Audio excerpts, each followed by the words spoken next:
The morning Joseph Bailey found the orc woman bleeding in his wheat field. His daughters had already been awake for an hour, arguing over who got the last of the blackberry preserves. He had stepped out before first light to check on the water trough, the September air carrying that particular bite that told a man winter was thinking about arriving early to the Halcyon territory.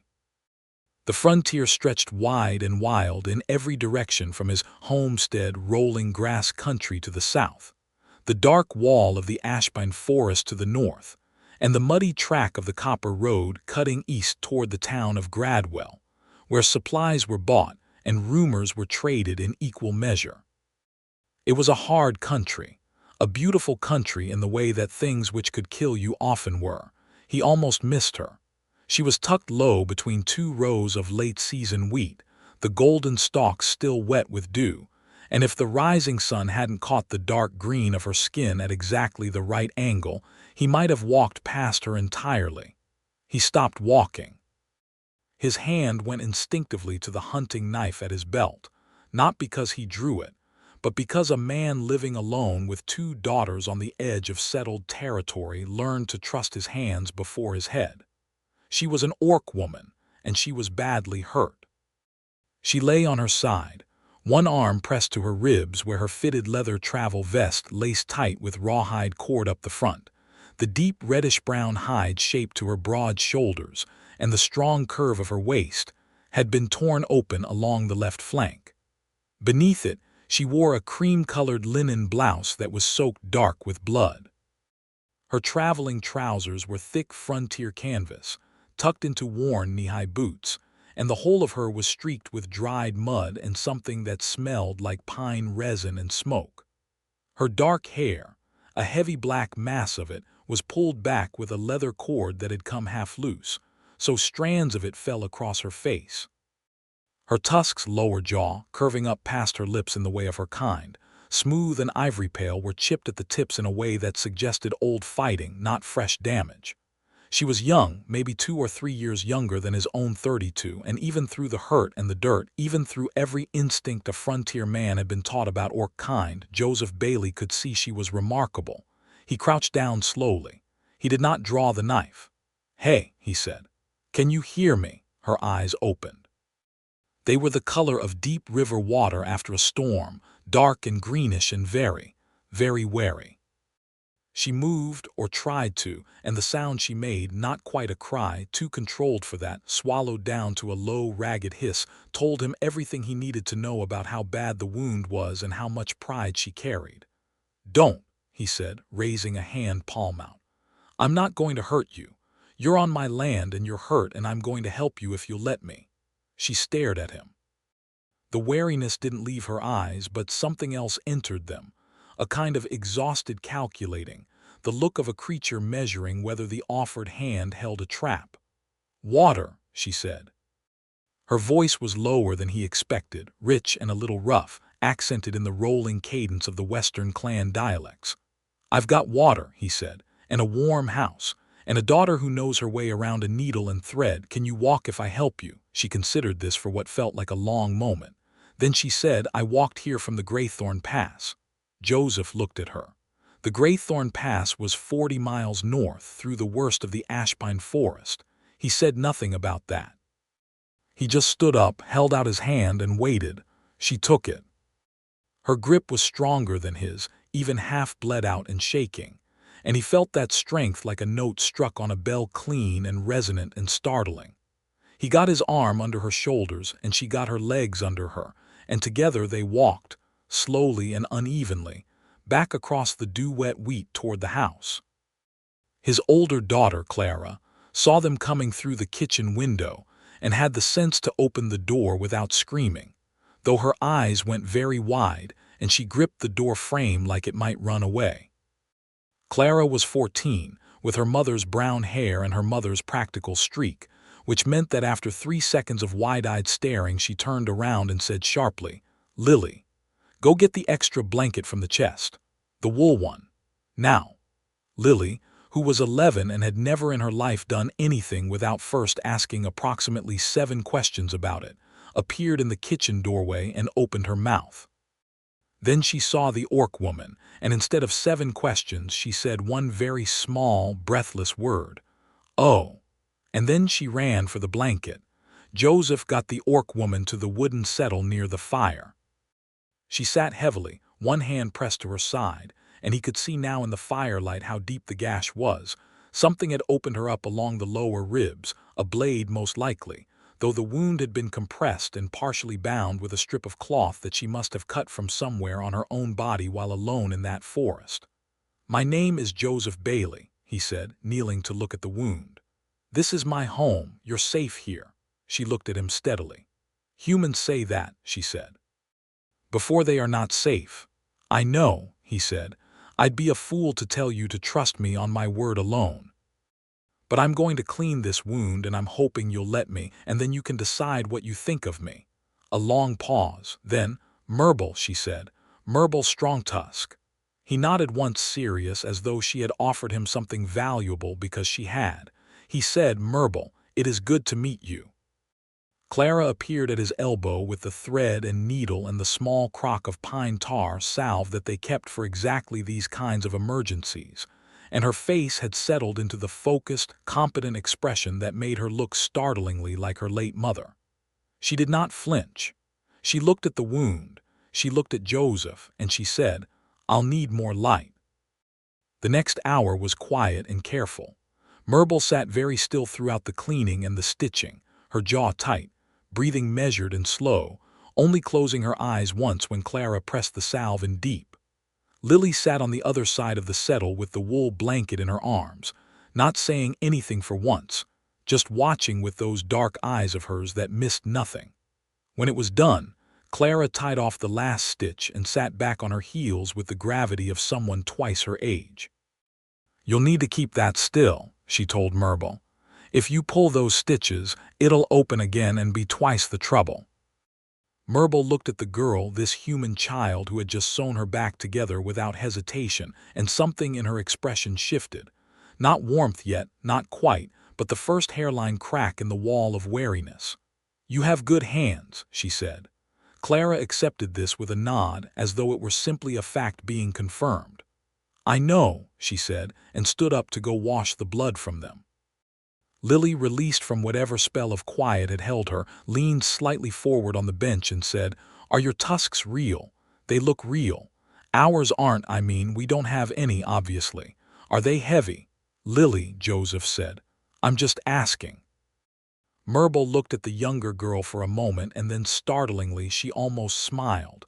Not fully, not yet, but the corner of her mouth moved. "Not heavy," she said. "You stop noticing them." Lily nodded very seriously, as though filing this away. "They're pretty," she said. "The shape of them." Joseph got Murbul settled on the settle with the wool blanket, and a bowl of yesterday's bean soup heated over the fire, and she ate with the quiet focus of someone who has been genuinely hungry for days, not the performed delicacy of someone eating in front of strangers.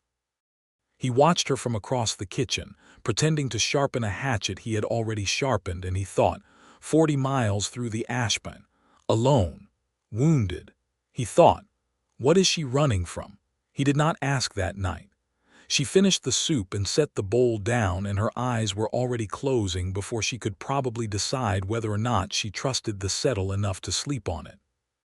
He put another log on the fire and sent the girls to bed with a look that meant no questions. Not tonight. And he sat in the chair across from her for a while in the firelight, watching the rise and fall of her breathing settle into something deeper and more regular. She was extraordinary. He didn't know yet what to do with that observation, so he just held it quietly, the way you hold a coal you've picked up too soon, carefully, with full awareness of its heat.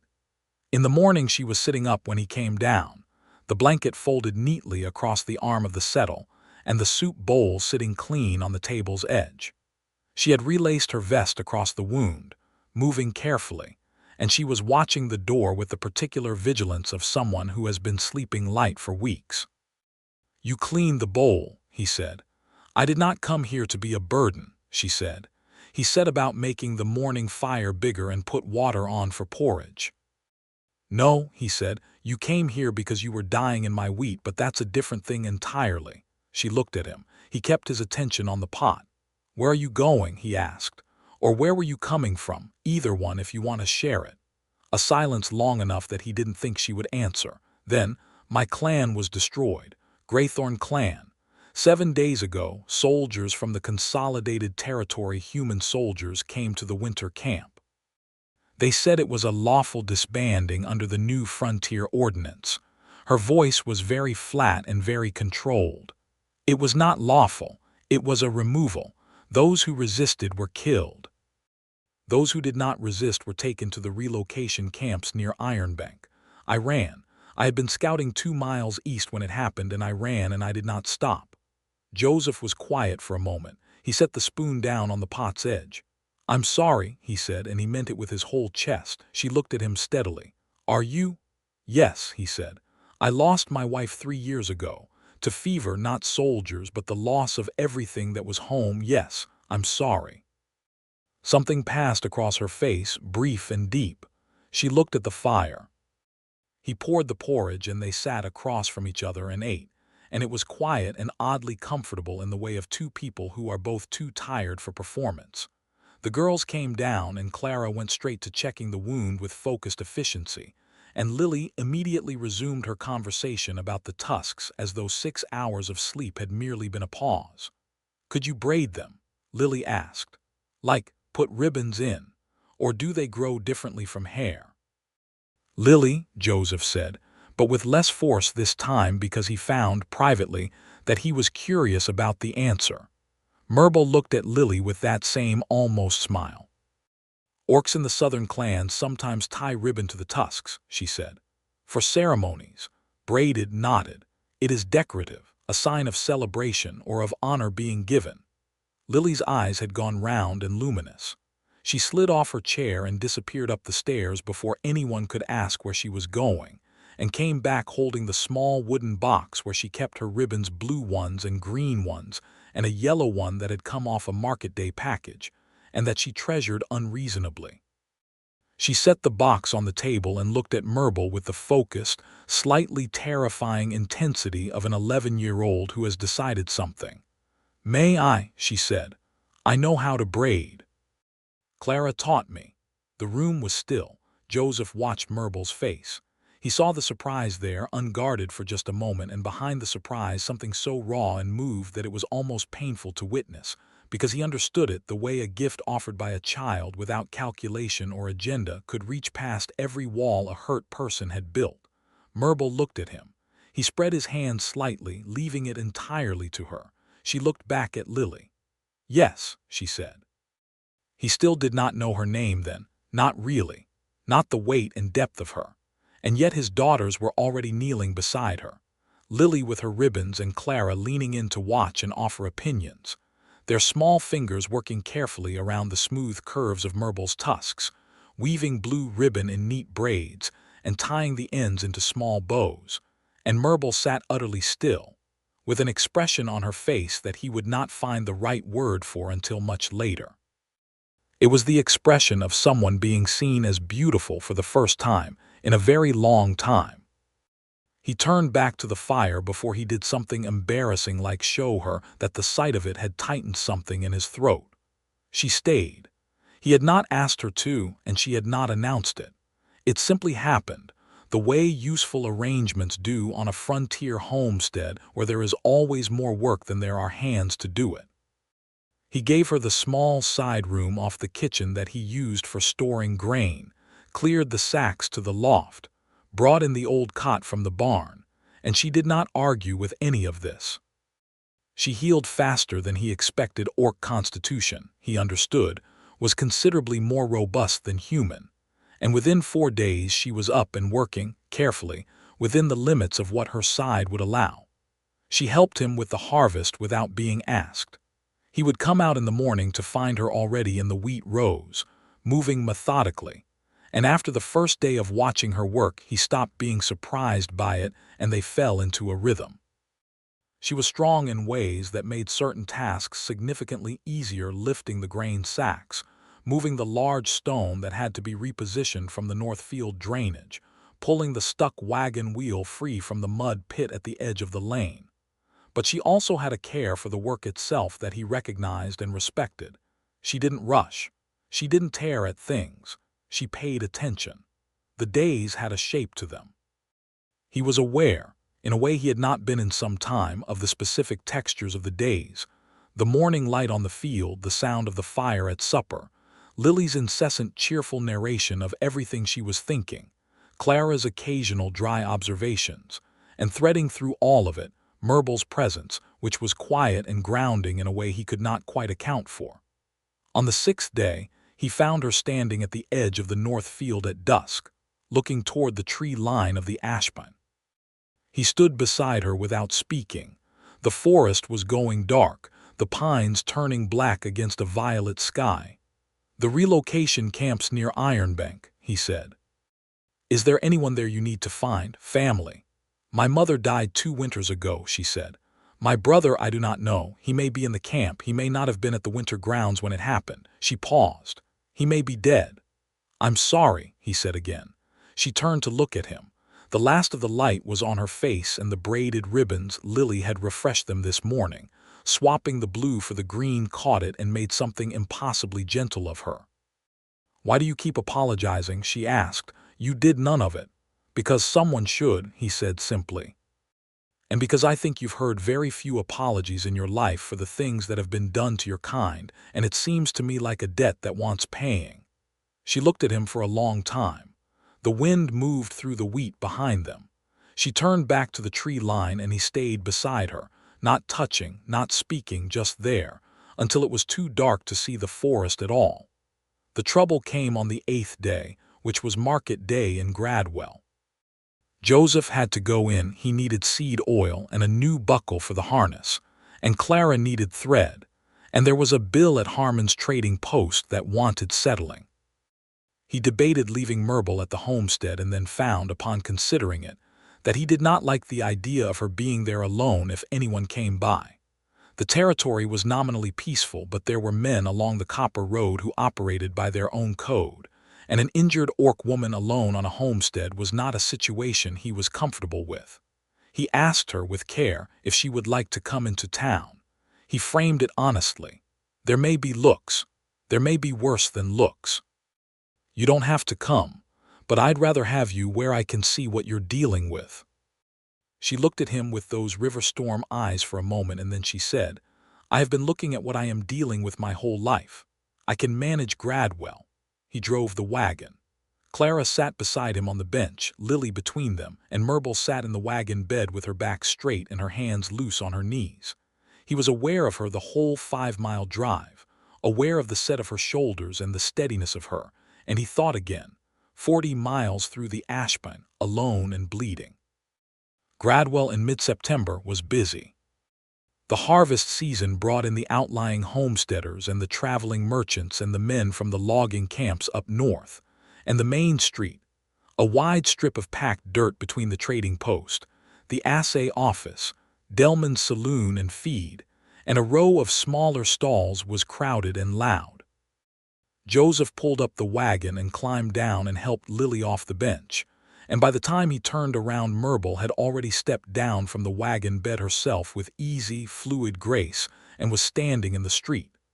The crowd did not stop exactly, but it changed. There was a ripple in it, the way water changes when a stone is dropped, conversations breaking off and heads turning. He saw it happen, the stares, the pulling away, the small clustering of shoulders. He heard the word muttered twice from different directions, orc, and once, uglier, something he would not repeat. He walked to Murbul's side, not in front of her. He was too experienced to try to put himself between her and the world as though she needed hiding, but beside her. He stood at her shoulder, and he looked out at the street with the easy, unhurried confidence of a man on his own ground, which was his right as a landholder in this territory. And he let the weight of that position sit in the air where everyone could feel it. A large man with a leather apron court vesar, who ran the harness shop, crossed the street toward them with the wide-legged walk of someone who had decided he was owed an explanation by the universe. He stopped about 6 feet away, and he looked at Murbul with a kind of possessive indignation, as though her mere presence was a trespass on something he owned. "Bailey," he said. "You want to explain what you've brought into town." "A guest," Joseph said mildly. "Same as anyone else shopping on market day." "She is not the same as anyone else," Vesar said. "She is an orc. On the heels of all the trouble up north, you think it's smart, bringing one of them right into the center of Gradwell." "The trouble up north," Joseph said, keeping his voice level, "was soldiers dismantling a lawful encampment and killing people who had no weapons raised. I don't think that's the kind of trouble we want to repeat here." Vesar's face reddened. Around them the street had gone quite quiet. Joseph could feel it, the weight of the audience, the way the moment was balancing on its edge. Murbul spoke. Her voice was clear and unhurried and carried to the edges of the crowd with a quality that reminded Joseph of the way certain rocks resonate when struck. "I am not here for trouble," she said. "I am here with my household. I will purchase what I need and I will leave. If any man or woman here believes they have a legitimate quarrel with me by name or by deed, I will hear it. Otherwise, I would ask to be allowed to shop." The phrase "my household" landed in Joseph's chest like something thrown. He kept his face still. Vesar looked between them, jaw working.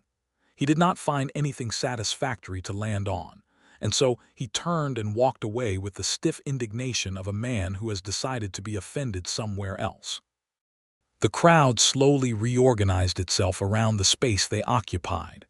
They were not welcomed, exactly, but they were permitted. And in Gradwell, in the first year of the Frontier Ordinance, Joseph supposed that would have to do. He settled his bill at Harmon's, bought the seed oil and the buckle and Clara's thread, and on the way back to the wagon he passed a stall selling second-hand goods where a faded piece of paper was tacked to the post. He slowed, read it, and felt cold. It was a notice. Printed in the blocky hand of a government press, it read, "Notice of Ordinance Compliance. All displaced orc persons without documented household registration within the Consolidated Territory are subject to relocation enforcement. Registration closes 30 days from date of posting. Date of posting, 7 days ago. 23 days remaining." He lifted the paper from the post. He held it in his hand. Murbul was beside him, having seen him stop. She read it. He watched her read it. He watched her face do nothing visible to the outside, but he was close enough to see the slight tightening at the corners of her eyes, the single controlled breath. "Documented household registration," she said. "Yes," he said. She looked at him. He looked back at her, and he was aware of exactly what was happening in this moment, the thing being asked without being asked, the thing being offered without being offered.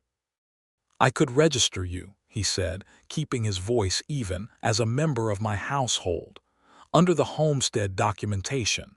It would be legitimate. You are living and working on my land. It would stop the enforcement notice from applying to you. It would also," she said carefully, "make my presence contingent on your goodwill, which I do not yet know the limits of." He nodded slowly. "That is true," he said, "and that's not a comfortable position, and I understand why. I will not ask you to take it on faith. I'm telling you that the registration is available if you want it, and that there are no conditions attached to it from my side. You can leave whenever you choose. The registration would stand regardless."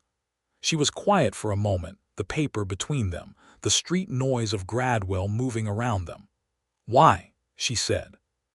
"Because you are a person," he said, "and the law is being used to remove people who have done nothing wrong, and I have a homestead and a standing in this territory and the capacity to do something about it for at least one person." She looked at him for a long, reading moment. Then she took the notice from his hand, folded it with a precise, deliberate motion, and put it into his coat pocket. "Then we had better register," she said. He registered her that afternoon at the territorial office on the east end of Gradwell's Main Street, a small stone building with a clerk named Higgins who looked at Murbul with barely concealed discomfort, and at Joseph with the pained expression of a man who suspected he was going to be writing a difficult letter to someone important later. Joseph filled out the documentation with his usual calm and signed his name to it, and Murbul signed hers below, her handwriting sharp and decisive, and Higgins stamped it and handed back the copy, and they walked out into the afternoon sun. "You write well," Joseph said, surprised. "My clan had a teacher," she said. "A human woman, actually. She came to the Graythorn camp 30 years ago as a trader and stayed for love. She taught the children. She taught my mother. My mother taught me." He filed this away quietly, this small window into her world, and they walked back to the wagon where Clara and Lily were waiting with paper cones of roasted nuts from a stall and identically guilty expressions that suggested they had spent more of the market day coin than they had been allocated. The weeks that followed were October weeks, the best kind, cold enough in the mornings to make the fire worth having, warm enough by midday to work without coats, the light going golden and sideways across the fields in a way that made even ordinary tasks feel beautiful. Joseph finished the harvest with Murbul's help and began the winterizing, sealing the gaps in the cabin walls with clay and horsehair, checking the roof, splitting the winter wood. She learned the rhythms of the homestead with the same focused attention she seemed to bring to everything. She learned where the tools hung, which plank in the barn floor was loose and needed stepping around, which of the 3 chickens would peck if you weren't watching her. She learned the girls' moods, Clara's quiet, which could mean contented or could mean trouble brewing, and Lily's loud, which was always exactly what it appeared to be. She learned that he took his coffee without anything in it, and that he came awake slowly in the mornings and was not to be asked important questions before the 2nd cup. He learned her in the same way. He learned that she had a habit of going to the edge of the north field at dusk, not every night but often, and standing there looking toward the forest, not sadly or not only sadly, but with a kind of watchfulness that was also something like respect, the way a person looks at something that has shaped them. He learned that she hummed when she worked, low and rhythmic, not quite melodies he knew, something older and more circular. He learned that she was funny, dry, and understated, and with a precision that caught him off guard every time, and that it delighted her slightly to catch him off guard. He learned the way she moved, which was measured and deliberate and very certain, and that she moved differently when she was unsure of something, slightly slower, slightly more careful, which was how he could tell. He learned, with a gradual accumulating certainty that was both welcome and alarming, that he was falling in love with her. He did not say anything about this. He was not sure what there was to say, or whether saying it would frighten her off, or whether it was even his right to feel it so soon after everything she had lost. He carried it quietly, the way he carried most things, and let the days continue. Then came the night of the early frost. October had turned sharp overnight, and he woke at 2 in the morning to the cold that had seeped under the door and through the window gaps despite the new clay chinking. The fire had burned low. He got up to put another log on it, and he was standing at the hearth when he heard her come out of the side room. She stopped when she saw him. She was wrapped in the wool blanket, her hair loose around her shoulders, and without the vest and the travel-worn frontier competence she looked simply like a person who was cold and had not been sleeping well. The ribbons were still in her tusks. Lily had put fresh ones in yesterday, the yellow ones, and they were slightly askew now from sleep. "Fire went low," he said. "I know," she said. "I heard." He added the log, and they both stood in front of the fireplace while it caught, warming their hands and watching the flames build. The cabin was quiet around them, just the fire and the creak of the walls in the wind. "Do you miss it?" he asked. "The clan camp, your life before?" She was quiet for a moment. "Every day," she said. "There is no word in your language that is quite right for what I miss. It is not homesickness exactly. It is more like the loss of the particular shape of the world, the way the camp smelled in the morning, the specific sound of the cooking fires. The voices of people who knew me from before I was a person who had to be explained." He nodded slowly. He understood this more than he could easily say. "My wife," he said, because it seemed like the right exchange, her honesty for his, her grief for his. "Her name was Margaret. She died of the river fever 3 years ago last spring. She was 28. The girls were 11 and 8. And what I missed most wasn't even the large things. It was the particular way she would look out the east window in the morning, because that was the direction the light came from. That she used to leave one candle burning at the table when she went up to bed. Small things, the shape of the days. Murbul turned to look at him. Her face in the firelight was open in a way he hadn't seen it before, the wariness temporarily dissolved by something more fundamental. "Yes," she said, "like that." They stood by the fire until the cold receded from the cabin and the logs were fully caught and there was warmth enough to sleep again. She turned to go back to the side room and he said, without having planned to say it, "Murbul." She turned back. "I'm glad you're here," he said, simple, quiet, not reaching for anything beyond what was true. She held his gaze for a moment, steady and unhurried, and he could see she was measuring the weight of it, determining if there was a hook beneath the plainness of it, and then apparently deciding there wasn't. "I am glad too," she said, and went back to her room.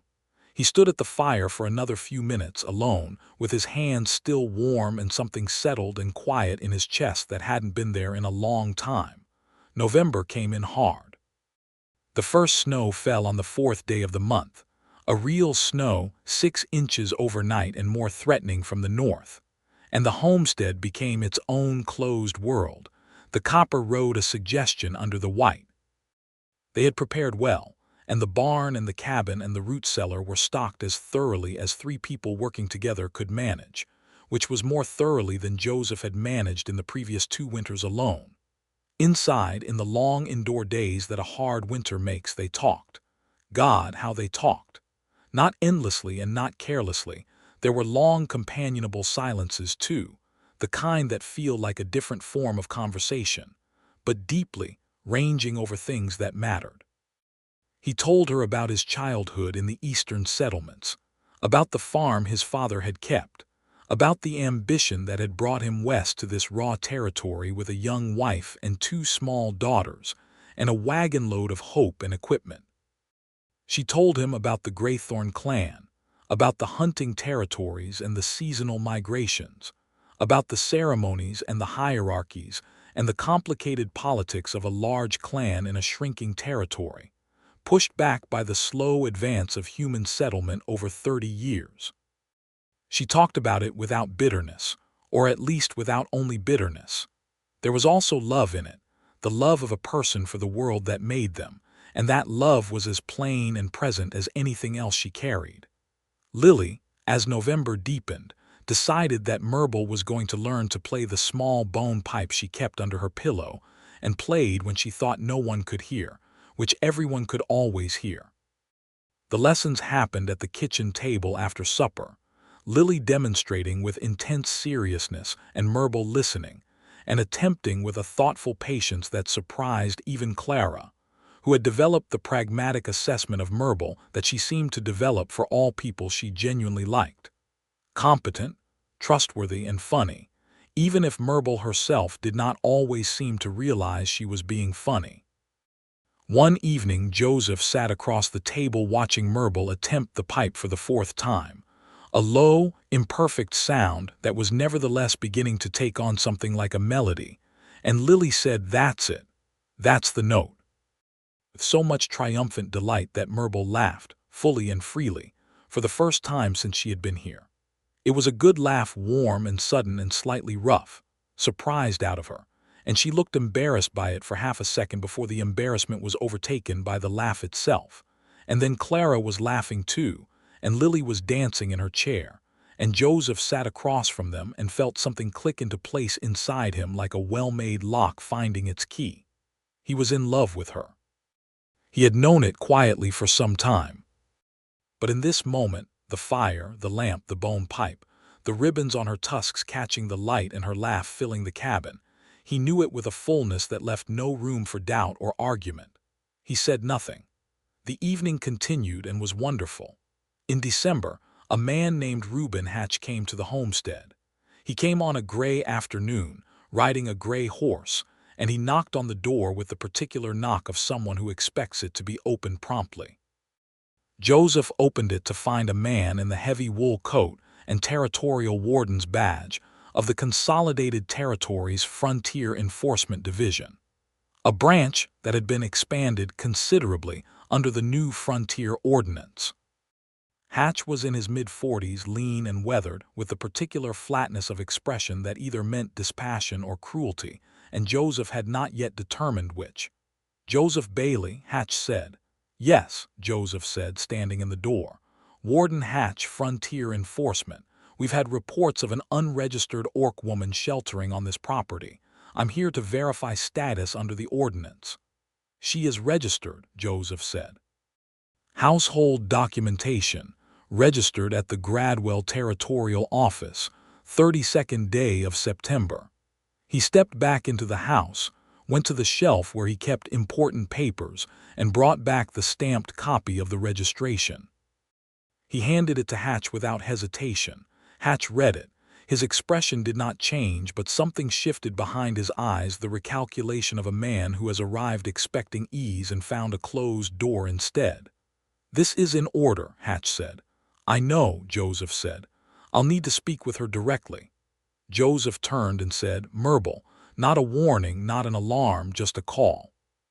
She appeared at the kitchen doorway, wiping her hands on a cloth, and she looked at Hatch with those steady river-storm eyes, and Hatch looked back at her with the flat assessment of a man categorizing something. "Name," Hatch said. "Murbul Strongtusk," she said. "Formerly of the Greythorn clan. Currently registered to this household." She did not make it a question or an apology. Hatch asked her 3 more questions: her clan affiliation, the date of the disbanding, whether she had had contact with any other unregistered orc persons, and she answered each one directly and without elaboration. When he was done, he handed back the registration to Joseph and said, "Everything appears to be in order." "Good," Joseph said. "Will you be riding back tonight, or are you making camp?" "The weather looks like it wants to turn." Hatch blinked. This was apparently not the reception he had expected. "I'll ride back," he said. "Safe road then," Joseph said, and closed the door. He turned around and found Murbul still in the kitchen doorway watching him. Lily was hovering at the top of the stairs, which she had absolutely been told to stay away from, and Clara was probably just out of sight in the kitchen doing the same thing. "That is the second time you have put yourself between me and someone who meant to make trouble," Murbul said. "Is it?" he said. "The street in Gradwell," she said. "And just now." He hung the registration back on its shelf. "I wasn't putting myself between you and anything," he said. "I was standing next to you. There is a difference." She looked at him for a long moment. He looked back, and for the first time he let her see not everything but enough. Enough of what he felt, plain and unhidden in his expression, for the span of one breath. She said nothing, but she did not look away. That night, after the girls were in bed, they sat by the fire together as they often did, but something had shifted in the air between them. The quiet had a different quality, charged, slightly uncomfortable in the way that something is uncomfortable when it is real and large and waiting to be acknowledged. She spoke first. "Why?" she said. The same question she had asked in Gradwell, but carrying more weight now. "Because you matter," he said. "Because I have been paying attention since the morning I found you in the wheat field, and I have not been able to stop, and I am not certain I would want to even if I could." The fire shifted and settled. She was very still. "I am an orc," she said, "and you are a human homesteader on the frontier with 2 daughters and a territory that already looks at you sideways for having me in your house. I know what I am," he said, "and I know what you are. And I know what I feel, which I have not said to anyone in 3 years and which I am saying now." She looked at the fire for a long time. He waited, because she was a person who thought in full sentences and felt in full measures, and rushing her was both useless and wrong. "I do not know," she said at last, slowly and carefully, "what it would mean. For me too to feel something for a human man. I do not know what my clan would have said. I do not know what your people will say." "I don't care very much what my people will say," he said. "I know," she said. "That is part of the difficulty." And there was something in it, something that was not quite humor and not quite pain, but contained elements of both. He said, "I am not asking you to decide anything tonight. I am just telling you what is true for me. You can do with it whatever seems right." She nodded slowly, and they sat by the fire for another hour in that changed silence. And then she went to bed, and he sat there alone for a while longer with the feeling of having said the true thing, and not knowing yet what the true thing would make of itself. December deepened, and the snow stayed, and the homestead became its own small country. The days had a texture and warmth that Joseph had not felt since Margaret was alive. Not the same warmth, not grief replaced or erased, but something new alongside it, something that had its own character and its own brightness. She came to him in the middle of a snowstorm, one afternoon when the girls were doing their lessons in the kitchen, and the wind was throwing itself against the cabin walls with real conviction. He was in the barn checking on the horses, and she appeared in the barn doorway with snow in her hair, and she looked at him with an expression that had shed all its careful layering and was just her, plain and present and decided. "I'm not practiced at this," she said. "At what comes next. I have not had this before, not like this, not with a human, not with anyone in some time." "Neither have I," he said, and he meant it fully.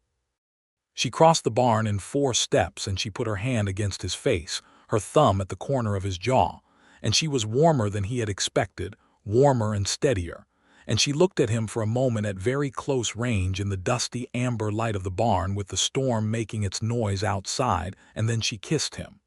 It was not tentative. It was careful, but it was not tentative. There was a distinction, and she was a person who understood distinctions. He brought his hands up to her waist, and she leaned into it, and the storm said nothing that mattered outside. He held her afterward, his forehead against her temple, the cold from outside still in her hair. He said nothing. She said nothing. Everything had already been said. That evening, Lily, who had the observational skills of a much older and more troublesome person, looked at them across the supper table with narrow, knowing eyes, and then turned to Clara and said, "I told you," Clara said, "eat your soup." "I told you in October," Lily said. "You don't know what you told me in October." "I told you they liked each other." "Lily," Joseph said, "soup." Murbul was looking at the soup bowl with an expression of composed serenity that nevertheless could not quite conceal the slight warmth along the edges of her cheekbones, and Joseph thought, yes, this, all of this. January brought a different kind of trouble. A man came on horseback along the copper road, 2 men, actually, riding hard, and Joseph saw them from the north field at midday and walked toward the lane to meet them before they got to the house. They were armed, trail dirty, and wearing the armband of the Greythorn clan Remnant Resistance, an informal organization of orc survivors from the disbanded clans who had refused to go to the relocation camps at Ironbank and were living in the Ashpine Forest in small groups, raiding supply lines, and causing enough trouble that the territorial wardens were taking it seriously. The older of the 2 men was an orc, heavy-browed and scarred, with a long dark braid and tired eyes. He looked at Joseph with open wariness and said, in common, "We're looking for a woman, Murbul Strongtusk of the Greythorn. We heard she came south." Joseph said, "What do you want with her?" The orc looked at him with something complicated. "I am Doug Strongtusk," he said. "I am her brother." Joseph stood very still for a moment, processing this. Then he said, "Come in."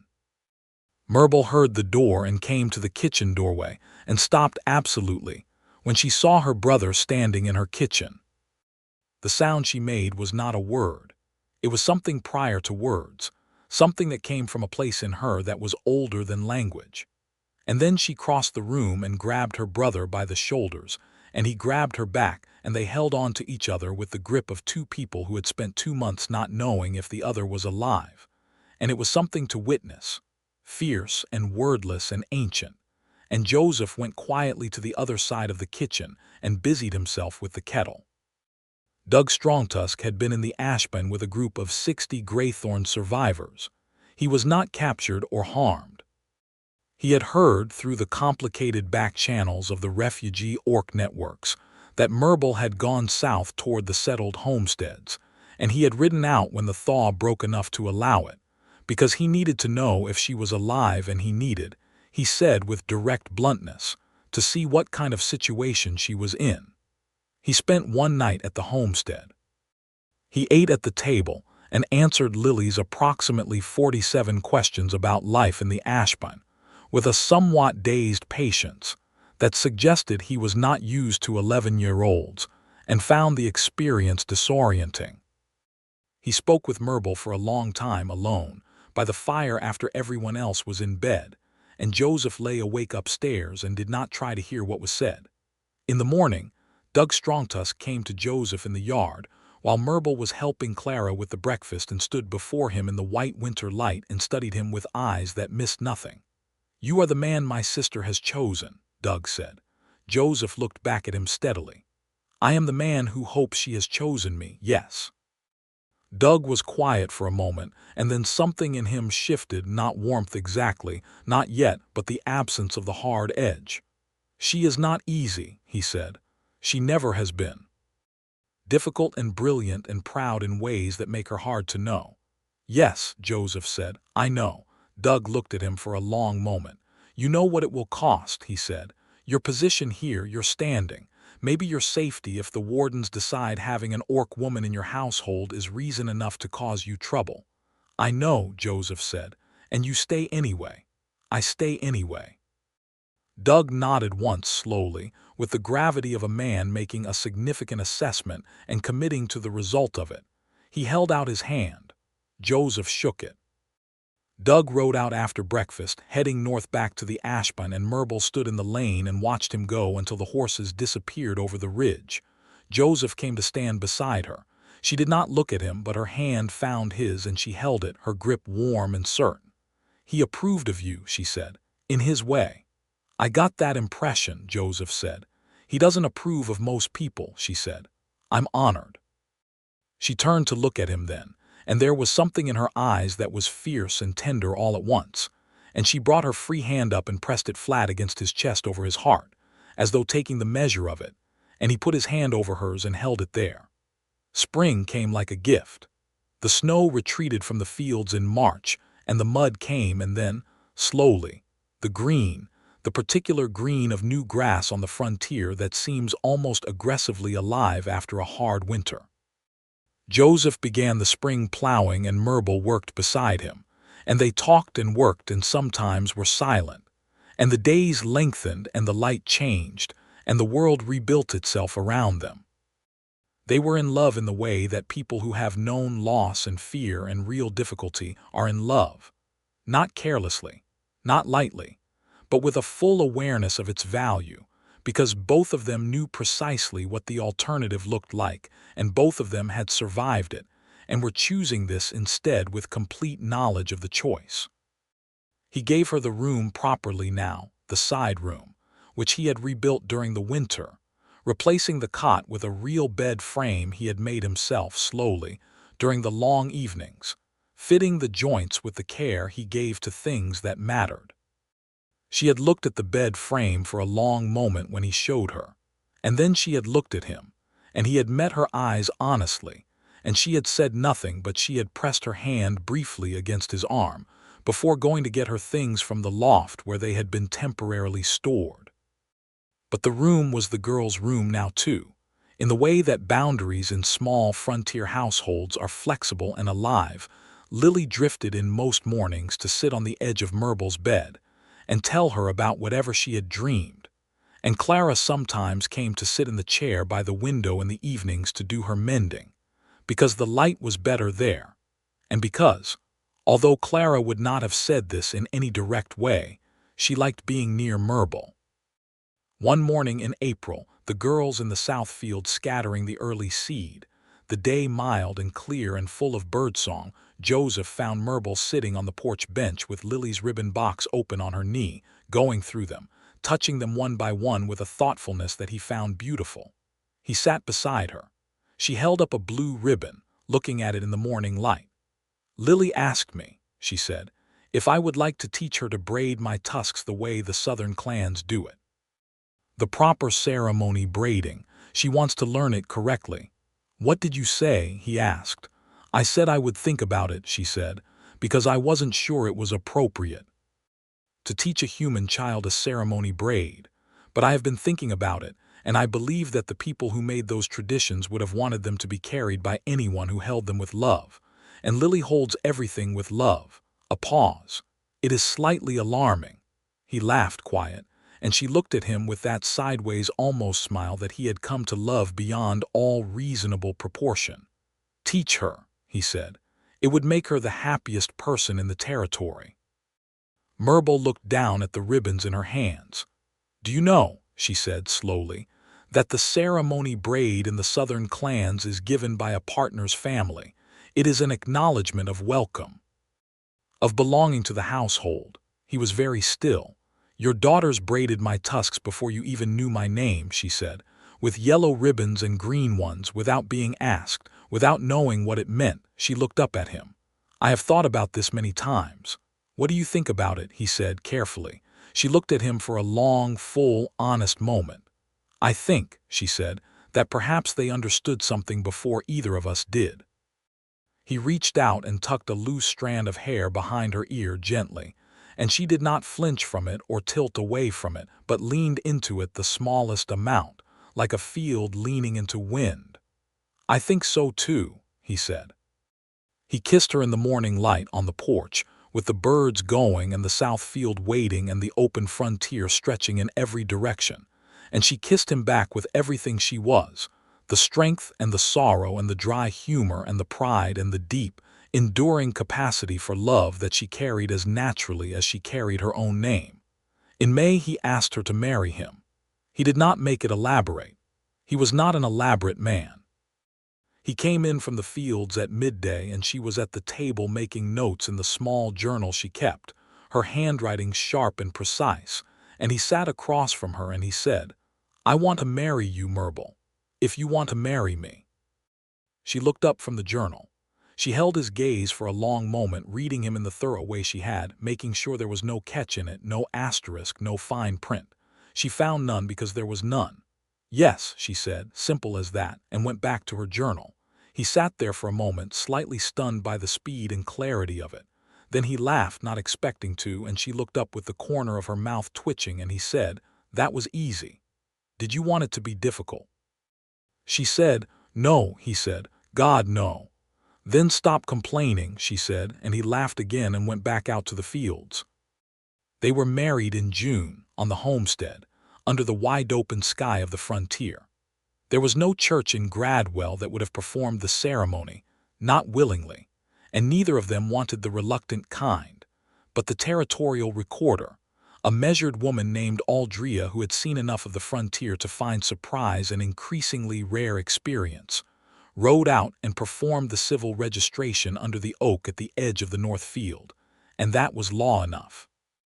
Doug Strongtusk came south again with 3 other Graythorn survivors, and he stood at Murbul's side and looked at Joseph with the slightly pained expression of a brother who has decided he approves of something but is still not entirely pleased about it, which Joseph understood as a kind of affection. 2 of Joseph's neighbors came, the Sartori family from the next homestead east, who had begun the winter as cautious acquaintances, and had become real friends through the simple alchemy of proximity and shared hard work, and old Harmon from the trading post, who had surprised Joseph considerably by showing up at the door 2 weeks before the wedding, with a wrapped parcel that contained a bolt of good linen, and the information that he had known Margaret Bailey and she had been a good woman, and he expected the same of whoever Joseph was choosing next.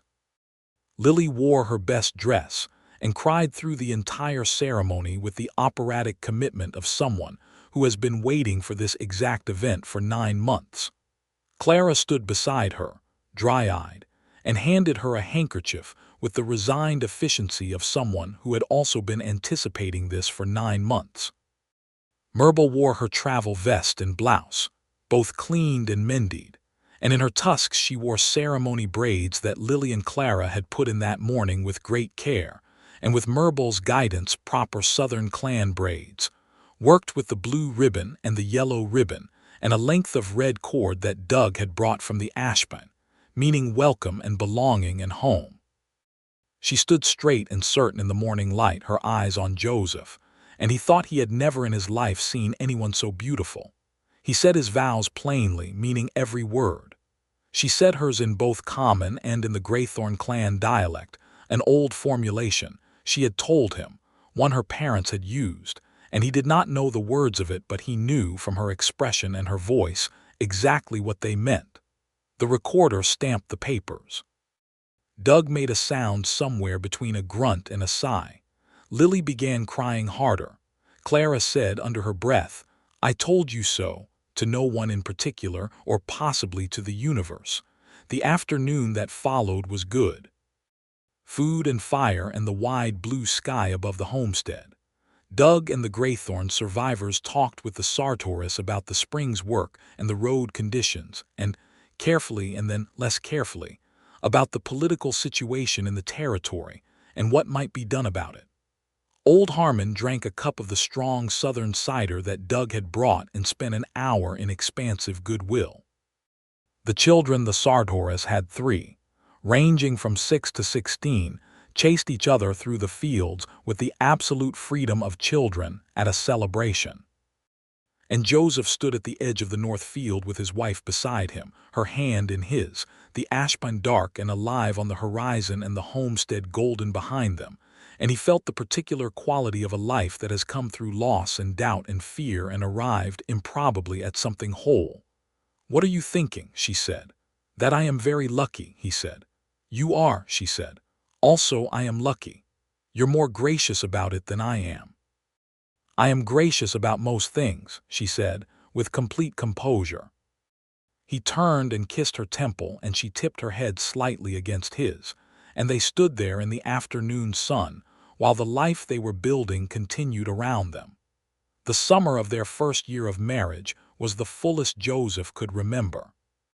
They planted the fields together and worked the harvest together and kept the homestead together, and in the evenings, in the warm, deep dark of the cabin, they found in each other a depth of intimacy that was both steadying and consuming the slow learning of each other's full selves, the particular trust that builds between two people who choose each other deliberately and keep choosing, the warmth of sleeping with someone whose presence is its own form of safety. She was remarkable in ways that kept revealing themselves. She knew the Ashpine forest in a way that proved useful when one of the Sartori cattle got loose and wandered north. She tracked it without a fuss in 2 hours and came back dusty and slightly exasperated, the cow rope in hand, and accepted the cup of coffee Clara held out to her as her due. She had a knowledge of plants and roots that she had learned from her clan's healers, and which she used quietly and effectively through the summer on small injuries and ailments that the homestead accumulated in the normal way of working lives. She had opinions about the construction of the new grain shed that Joseph was building in August, several of which turned out to be correct, and one of which was brilliantly correct and saved him a significant structural problem. The territory was still uneasy.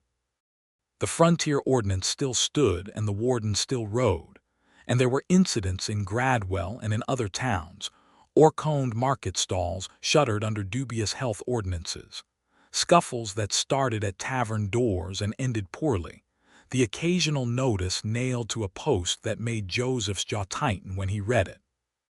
But the Sartori family had become genuine friends who did not flinch from having Murbul at their table, and Harmon at the trading post treated her with the same forthright commerce he used for everyone else.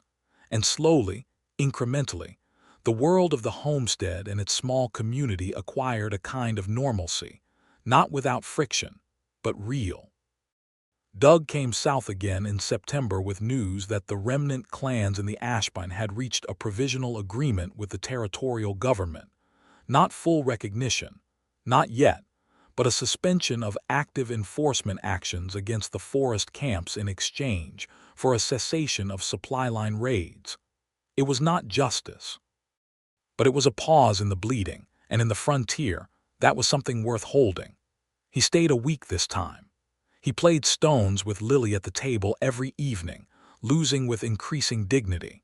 He spoke with Joseph at length about the terms of the agreement and what the next steps might be, and Joseph listened and thought, and offered what he knew of the territorial legal framework, which was a man's practical knowledge rather than a lawyer's, but useful in its way.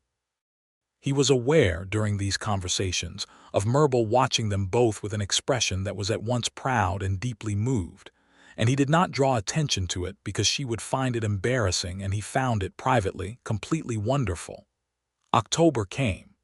Murbul realized she was pregnant in the second week of the month, quietly, the way she came to most realizations internally first, thoroughly, then bringing it to him when she was certain. She told him in the barn, because she seemed to find the barn a useful place for significant disclosures, and he sat down on the hay bale behind him without fully meaning to. She watched him with that reading look, gauging, ready for anything. He stood back up. He put both hands on her face gently and looked at her with everything he had. "Are you all right?" he said, which was his first question always because it was the right one. "I am very well," she said. "I am also terrified." "Good," he said. "Me too. That seems like the correct response." She made a sound that was somewhere between a laugh and a long exhale. He pulled her in and held her, and she held him back. And outside the barn, the October wind moved through the turning leaves with a sound like something vast and patient breathing. He told the girls that evening. Clara absorbed it with a thoughtful quiet, and then asked 4 practical questions, beginning with how long the confinement would be and ending with whether there were orc midwives available within traveling distance. Lily burst into tears, the triumphant, overwhelmed kind rather than the distressed kind, and launched herself bodily at Murbul with the force of a small, extremely emotional cannon. Murbul caught her without apparent difficulty, which Joseph had come to expect, and held her while she sobbed happily into her shoulder. "A baby," Lily said, "a real baby." "Apparently," Murbul said with dry warmth. "Will it have tusks?" Lily demanded. "Probably small ones," Murbul said. At first, Lily pulled back to look at her with enormous, shining eyes. "Can I braid them?" she said. "When they're big enough." Murbul looked at her, this child who had braided ribbon into her tusks with artless generosity before anything else had happened, before the registration and the winter and the wedding and all the rest of it, and her expression was so full that it seemed to require physical containment. "Yes," she said, "you can braid them." The winter that followed was the warmest Joseph had ever spent, despite it being the coldest on record in the Halcyon territory. The cabin was full in a way that was entirely different from the months before Murbul had come. It had been full before, with the girls and the work and the daily shape of a father trying to hold a life together, but this fullness was of a different kind. It had breadth to it. It had the confidence of something that knows it is going to continue. Murbul's pregnancy was, by her own description, entirely manageable and also extremely annoying in specific ways that she listed with clinical precision each time they came up. She did not slow down for any of it. He tried, diplomatically, to suggest that perhaps some of the heavier work might be better shared or reassigned, and she looked at him with the expression she reserved for suggestions she found both well-intentioned and completely unnecessary, and he stopped suggesting and instead quietly took on the tasks without announcement, which she noticed but did not object to. They wrote to Doug in the Ashburn. He wrote back, eventually, a letter that was short and formal except for the last line, which read, "I am pleased. Tell the child it has an uncle who is better at tracking than its father will ever be." Joseph read this line aloud at supper, and was rewarded with one of Murbul's full, sudden laughs. In the spring, the provisional agreement between the Ashburn clans and the territorial government was formalized into something more durable, a treaty, with actual signatures and a territorial seal, granting the remaining orc clans recognized habitation rights in the northern forest territories in exchange for territorial residency registration and a suspension of all raiding activities. It was not everything. It was far from everything. But it was a document that said, in the language of law, that the orc people of the Halcyon territory existed and had rights and could not simply be removed. Joseph went to Gradwell for the reading of the treaty at the territorial recorder's office, and he stood in the small crowd of homesteaders and merchants, and brought the copy home, and read it aloud at the supper table. Murbul listened to every word with her hands folded over her belly, which was very large now, and her face was still and concentrated in a way that meant she was feeling something large and was managing it with the characteristic care of someone who has learned that some feelings are only safely felt in private. When he finished reading, she said nothing for a moment, and then she said, "It is a beginning." "Yes," he said, "a beginning." She looked at him across the table. "You wrote to the recorder last autumn," she said, "about the registration framework, and to the Territorial Council about the enforcement suspension." He had not told her about that. He had simply done it because he knew how, and because it was within his capacity, and because it mattered. "You knew," he said. "Clara mentioned it," she said. "She is not very good at keeping your secrets." "Clara is excellent at keeping secrets," Joseph said. "Not from me," Murbul said. And there was a warmth in it that encompassed Clara and encompassed him and encompassed the whole life they had built. Their son was born in May in the early morning, with the new light coming through the east window the way Margaret had always liked to look at it. And Joseph thought of Margaret as it happened, not with grief, not any more, but with a kind of loving acknowledgement, because she would have been glad. He believed she would have been glad. The boy was healthy and loud and had, from the first moment of his life, a very clear opinion about everything. He was green-skinned like his mother, with Joseph's dark eyes and a strong jaw that seemed like it would, eventually, hold small tusks. He was the most extraordinary thing Joseph had ever seen, which he had thought once about Clara and once about Lily, and still believed in all three cases equally. Murbul held the baby and looked at him with an expression that was beyond description. Joseph sat beside her, his arm around her shoulders, and she leaned back against him, and the baby made the sounds that new babies make, which are unreasonable and perfect. "A name," Joseph said. "I have been thinking," she said. In the Southern clan tradition, a child's first name belongs to the mother's people, the family name to the father's. "Then name him," he said. She looked at the baby for a long moment. "Borug," she said. "For my grandfather, who was the most stubborn person I have ever known, which is saying something in the Greythorn clan." She paused. "Borug Bailey." "Borug Bailey," Joseph said, trying it. It had a good weight. It had both of them in it. Lily appeared in the doorway, which she had been forbidden from entering during the birth, and had clearly been waiting outside like a small, anxious sentinel for the last hour. She took one look at the baby and clasped both hands over her mouth with an expression of pure, overwhelmed joy. "He has a little green," she whispered. "He does," Joseph said. "He has your eyes," she told Joseph. Then to Murbul, "And your nose." Then, studying the baby with the intensity of a scholar, "Do you think his tusks will come in green or ivory?" "Lily," Clara said, appearing behind her with more dignity, "he is approximately 1 hour old." "I know," Lily said, "but I should start thinking about ribbon sizes." Murbul made a sound that was a laugh and a sigh combined, and she looked up at Joseph, and he looked down at her, and they smiled at each other with the particular intimacy of two people sharing a private knowledge that could not be fully communicated to anyone else. The knowledge that this specific, improbable, hard-won life was exactly what they had been moving toward. The years that followed grew in layers, like rings in good wood. Doug came down from the Ashburn in the summer and stayed for 3 weeks and formed, with Borug, a bond of such deep and immediate mutual identification that it was sometimes difficult to be in the same room as both of them. They were equally stubborn, equally precise, and equally uninterested in anyone else's opinion on the subject of the correct way to do anything. Lily adored this. Clara found it exhausting. Joseph found it quietly wonderful, because Doug came south every summer after that, and every summer the Strongtusk family grew a little larger in the definition. 2 of the other Greythorn survivors from the Ashburn camp married and had children of their own, and those children came south sometimes in the summer, and the north field of the Bailey homestead became, in the long afternoons of those summers, a place where orc children and human children played together in the full. careless way of children who have not yet learned to feel the weight of the world's older hostilities.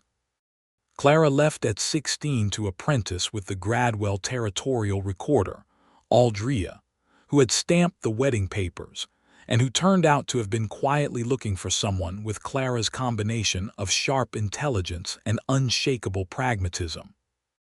She was home for harvest season and for holidays, and she grew into a woman of such formidable competence that even the old guard of Gradwell, who had been suspicious of her homestead background and the Orc connections it implied, eventually stopped arguing with her conclusions because she was simply, reliably right. Lily stayed at the homestead through her early 20s, studying the plant knowledge that Murbul taught her and the clan traditions, writing them down in a series of increasingly well-organized journals with the clear ambition of someone who means to do something serious with the information.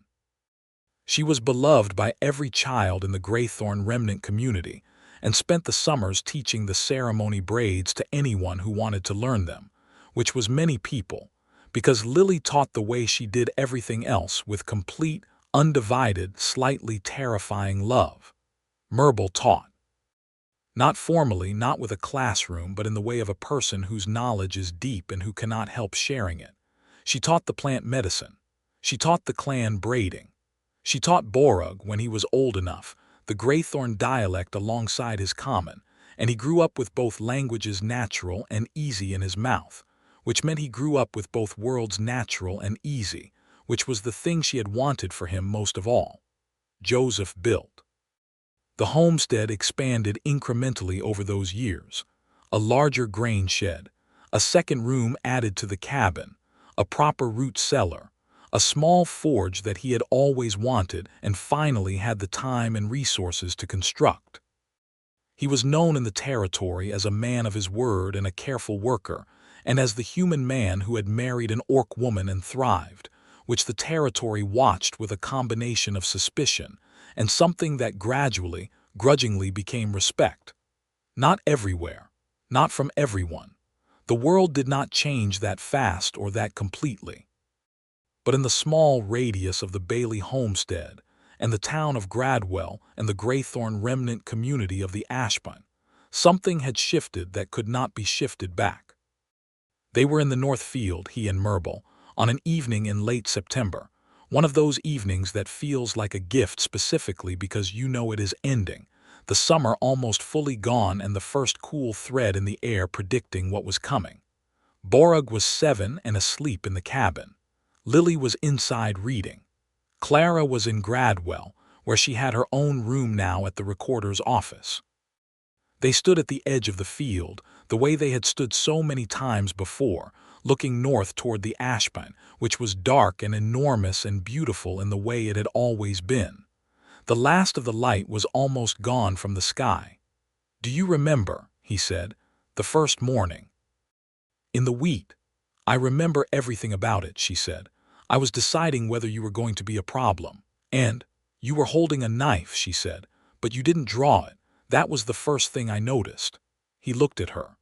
The ceremony braids Lily had put in her tusks that morning, the full-form ones, the ones that meant partnership and belonging, and the welcome of the family, caught the last of the dying light, the red cord bright against the ivory. She was the most beautiful thing he had ever known, and he had known her long enough now to know that this was not hyperbole or sentiment, but simply an accurate description of the truth as he experienced it. "What are you thinking?" she said, reading him. "That you are extraordinary," he said, "that I still feel it, that I think I always will." She turned to look at him, and her expression had all the layers in it at once. The careful Orc woman who had limped into his wheat field with 40 miles of forest behind her, and the woman who had sat by the fire and told him about the particular shape of the world she had lost, and the woman who had kissed him in the barn with the storm outside, and the woman who had said yes simply and returned to her journal, and the woman who had held Borug for the first time in the early morning light. All of her present and accounted for. She reached up and set her hand against his face, her thumb at the corner of his jaw, the same gesture as the first time in the barn, and he put his hand over hers. "You were the most unexpected thing," she said, "that I have ever come across." "A human farmer in a wheat field," he said. "Yes," she said, "and you didn't draw the knife." He kissed her in the last light, holding her close, the ashpine dark on the horizon and the homestead glowing behind them, warm-windowed and real, and full of the specific, irreplaceable life they had built together in this hard and beautiful country. And the stars came out one by one overhead, and the frontier settled into its deep, familiar night around them, and everything that had needed resolving was resolved, and everything that had needed growing had grown, and it was enough, more than enough. It was everything.